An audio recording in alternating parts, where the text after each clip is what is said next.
producer at EA for Simcity Societies. We've got the game running over here, and we're pretty excited to give you a quick demo of it. So here's what the game looks like. It's the 5th version of the series. We're pretty excited about it. You can see that it looks different, and you're going to see that it plays different from previous SimCities. We've tried to really innovate with this game and give you guys a lot of new gameplay to get sink your teeth into. And we've also worked hard to make sure that this game is really easy to pick up and start playing, and yet still has enough depth so that there's a challenge to master it once you get going. So if you look over here, this is a little wealthy enclave that I've made in the city. And back over here, I've got a little section of residential neighborhood that's got homes. I've done my layout so that near the homes, in the back here, I've got a section of the workplaces. And then over here, I've got the venues where the wealthy people go shopping. This idea of homes, workplaces, and venues, this is the heart of the game. Those are the 3 building blocks of the game. So once you understand homes, workplaces, and venues, that's all you really need to know to get going. You build homes when you want more people. You build workplaces when you want more money. You build venues when you want more happiness. You need your people to be happy, because if they're not happy, they don't go to work. If they don't go to work, they don't make money. If they don't make money, you can't build more buildings. Okay. We'll show you how easy it is to put down new buildings in the game. We're not doing zoning. You're selecting exactly which building you want and putting it exactly where you want it to be. So here we're going to put down a, whatever we put down. Okay, we're going to put down a little antique shop, put it down exactly where we want, rotate it the way we want it to do, put it down. Homes, workplaces, and venues, you put them all down the same way, set it up exactly the way you want, but you want to lay them out in a sensible manner, because your Sims wake up in the morning in their homes, then they go to work, and then they leave work and they go to their venues. And if they can't get there efficiently because you've made a good layout, everything's going to get slowed down and the city won't work very well. Now I'm going to talk about the right-hand side of the interface over here. What we have over there are the resources that every building in the game either produces or consumes. They're called societal energies. This is why we call the game SimCity Societies, because by deciding which kind of energies you're going to focus on, you'll end up with a very different kind of city. I'm going to walk through what each one of those societal energies are, starting over on the right. You've got knowledge, obedience, devotion, creativity, wealth, and industry.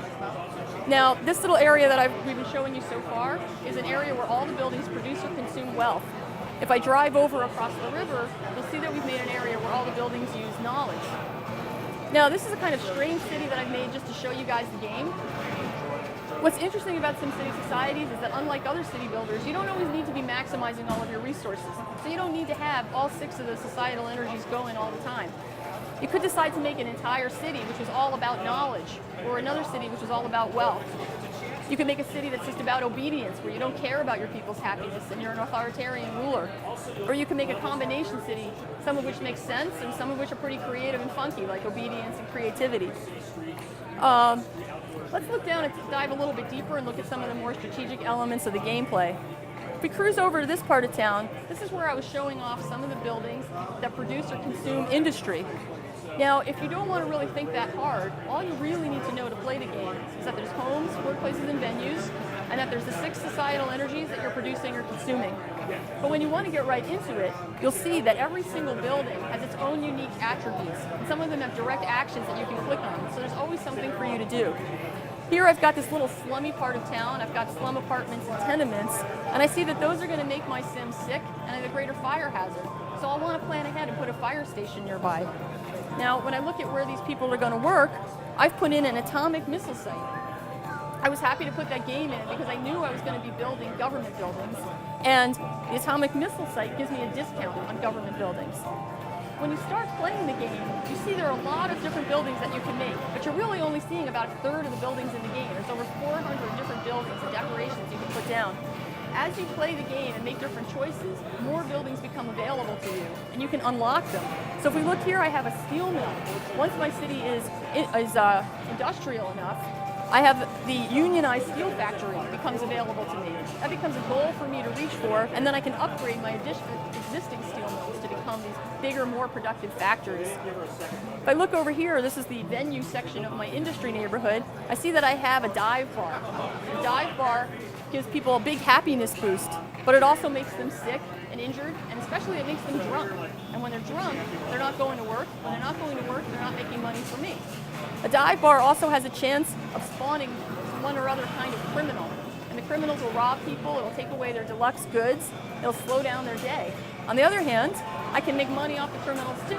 I've got a corrupt police station, and I'm going to make money off the criminal activity. Let's cruise on over, I'll show you another part of town. I always like playing the game like Big Brother. These are all buildings which produce or consume obedience. I've got a conditioning theater. When I'm over here, I don't care whether or not my Sims are happy. I just care whether they're content enough to go to work. So I build this theater. When they go in there, they're not in the mood to go to work, but when they come out, miraculously, they're just content enough that they can go to work. And let's see, you can see over here they've got things like a palace of deputies, palace of justice, propaganda ministry. You can get into a whole Big Brother kind of city. One of the things that's cool in this game is that you don't have to be a nice, popular mayor running a happy town. You can actually decide to be Big Brother and have an Orwellian place where everybody's pretty miserable, but they're all going to work and making you money. You can have a hippie commune and have a really green city and all very peaceful and creative and knowledge-oriented, or a spiritual community.